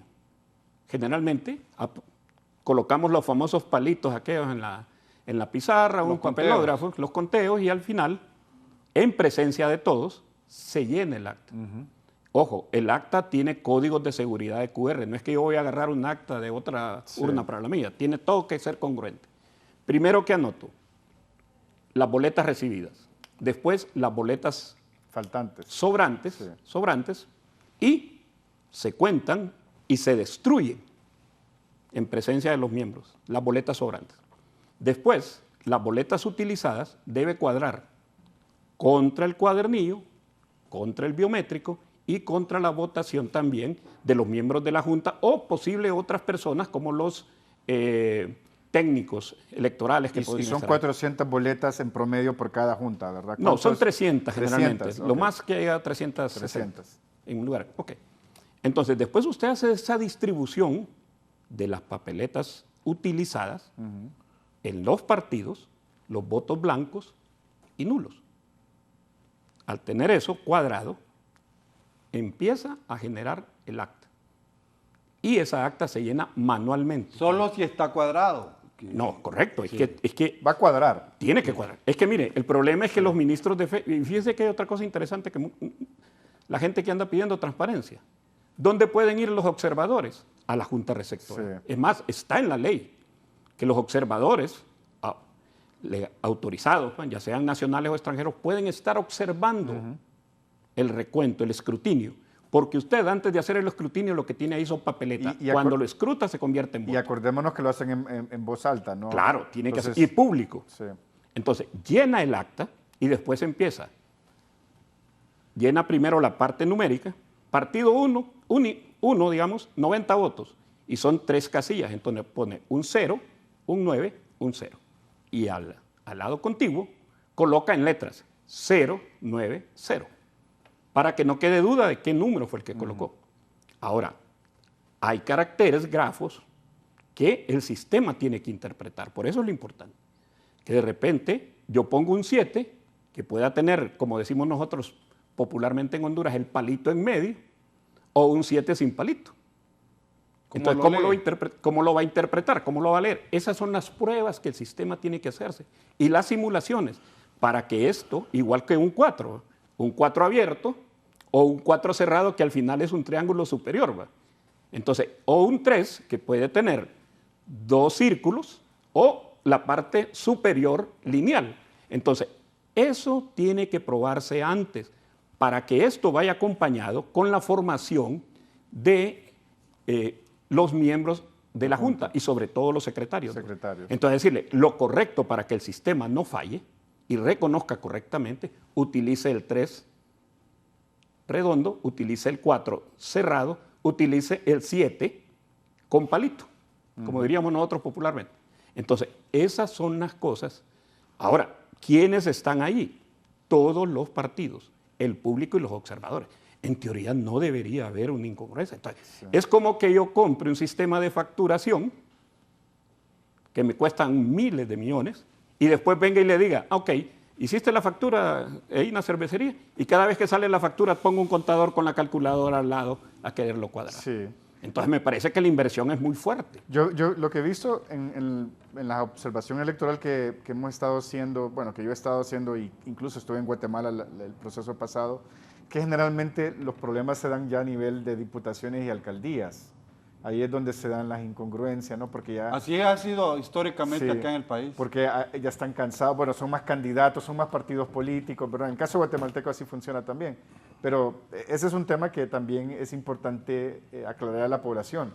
Primero se hace a nivel presidencial, ¿no? Correcto. Y después, una vez que se termina, se cierra el acta de presidencial, se continúa a nivel de diputados. De diputados y después alcaldía. No es que se hace todo al mismo tiempo. No, también, ¿no? ¿Y por qué se hace así? Porque generalmente la persona que coloca sus representantes en la mesa es el alcalde porque es el que tiene más cercanía.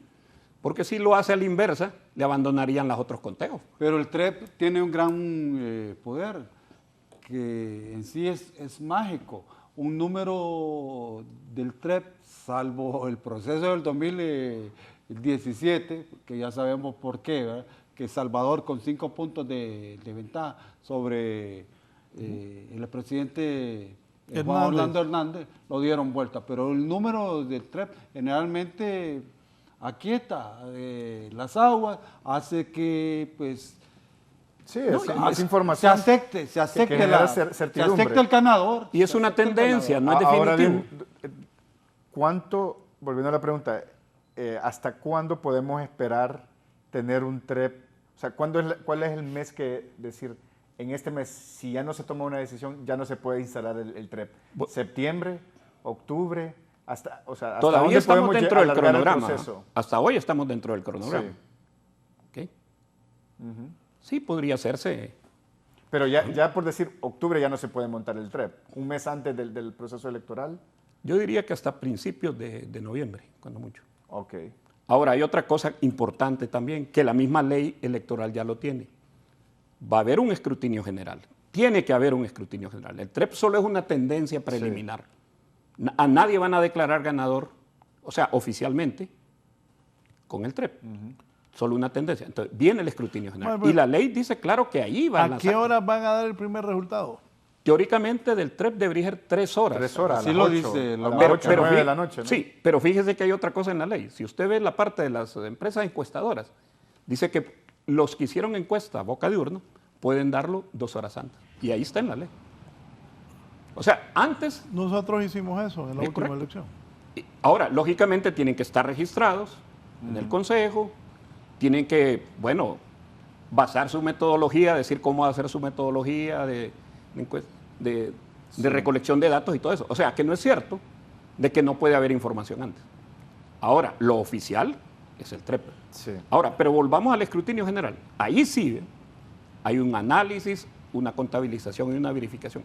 Y fíjense que hay una cosa importante. En el artículo 21, en el numeral 3 de los procesos, en el inciso J, dice que si viene una maleta y el acta original no está, o hay sospechas de que esa acta original tenga alteraciones o modificaciones, el Consejo puede requerir a los miembros de la Junta Receptora, porque ellos fueron los que dieron fe, a que traigan sus copias certificadas para cotejarlas. Y el mismo 283 dice, será válido aquella que tengan la mayoría, donde coincidan los datos en la mayoría. Porque recordemos que cuando se firme el acta, también se le da una copia certificada a cada uno de los miembros. O sea que eso es lo que debe hacer. Al llevar esa acta, se digitaliza, se transmite y debe ser simultáneamente a todos los partidos, incluso hasta la observación internacional si está autorizada, y los medios de comunicación. Entonces, ¿para qué estamos incorporando un paso adicional pudiendo, que ya hubo verificación humana? Sí, en la Junta Receptora. Como una persona que no ha visto, las boletas. Me lo he preguntado en voz alta. ¿Sí? Me lo he preguntado en voz alta porque conocemos los procesos en el país, ya son varias campañas. A las fuerzas de oposición en tendencia les cuesta tener la cobertura en el 100% de las mesas. Buenos números de cobertura para fuerzas de oposición pueden ser alrededor del 70%, pero queda en 30% que a lo mejor pudieran nominalmente tener representación, que en realidad hayan sido filtrados, permeados por otras fuerzas políticas. ¿No será que este proceso de verificación manual obedece a ese conocimiento de esa debilidad al interior de cada partido político? Sí. Pero fíjese, don René, que ¿sabe por qué? Porque eso sería como tener la oportunidad de recontar. No estoy seguro de los que estaban allá representándome. Bueno, al menos no estoy seguro de los que estaban allá representándome si de verdad estaban jugándose la camiseta por mí. Sí. Entonces quiero tener esa oportunidad. Pero la ley ya lo prevé. Mire, ¿por qué solo participan como presidente, secretario y escrutador las tres fuerzas que van a la interna, que sacan los tres primeros lugares? ¿Qué ha sucedido? Claro, nosotros solo van tres, entonces no hay ningún problema de discusión. Pero cuando aparezca una cuarta o quinta fuerza, va a haber un posicionamiento ahí. ¿Por qué? Para asegurar de que ellos tengan la estructura nacional. Si ellos son capaces de representarse en una interna en los 298 municipios, con sus diferentes corrientes, que generalmente son más de una, quiere decir que tienen la gente suficiente para poder estar en las urnas a nivel nacional. Esa es la idea del legislador, ¿verdad? Pero yo voy todavía más allá. Y aquellos partidos que no se sienten lealmente representados, ¿quién les va a cuidar los votos que les favorezcan? Si sabemos cómo ha sido aquí el actuar de las fuerzas políticas, si puedo tener ventajas, no las voy a... Ese es el problema, la desconfianza que hay. Ahí. No, es que el sistema es de desconfianza. Ahí. Y eso se refleja en el Consejo, pero usted va a ver en la estructura siempre hay tres. ¿Por qué? Porque uno trata de vigilar al otro. O sea, desgraciadamente esa cultura de la desconfianza es la que prevalece en el país. Y eso también se permea a lo interno de los partidos, ¿verdad? En las primarias lo vemos. Sí, ahorita lo vimos. Sí. O sea, usted puede ver los resultados de don Salvador Narrala, donde perdió feo. Donde perdió feo. Si usted ve... ¿Qué es perder feo? Sí, hombre, lo capotearon. Lo capotearon. Probablemente pudo haber sido que no le dio el tiempo para ahí lo de capotearon, el pueblo lo entendió, los ricos no. Sí. El otro día fui a jugar un partido con unos amigos. Y entonces viene y me dice el del otro equipo, a pares y nones, me dice. Está bueno. Pero llegó después otro que terminó el partido en medio tiempo y me dijo, sos jodido vos, Raúl. ¿Sabías eso de paros y nones? Claro, me dio hoy del pueblo. Poniéndolo del capote. Sí. El Flequi, ahí tengo unas amigas ricas viendo que es capote. Los capotes, bueno, que perdió por diferencia, por una marcada diferencia. En béisbol es como de 7. Bueno, a nivel del béisbol me refiero a de los niños, ¿verdad? Sí. Ya cuando llevan 7 carreras, ya no. Empecemos de nuevo. Bueno, bien, caballeros, nos vamos. Si hoy fueran las elecciones, ¿quién gana? Yo no sé, porque como yo soy voto independiente, todavía no he decidido todavía a quién le voy a dar el voto. Pero lo único que sé es que hay que ir a votar. Eso sí es importante, ¿no? Hay que ir a votar. Gran fiera.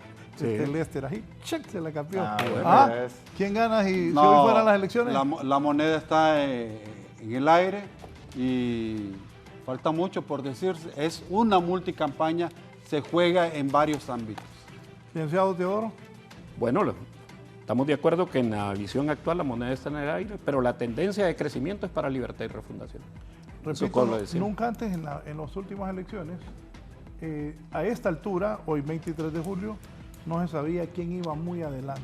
Para este tiempo, Xiomara Castro ya estaba bastante adelante del Partido Nacional, pero así están las cosas, la moneda en el aire y así está la política en el país. Buenos días.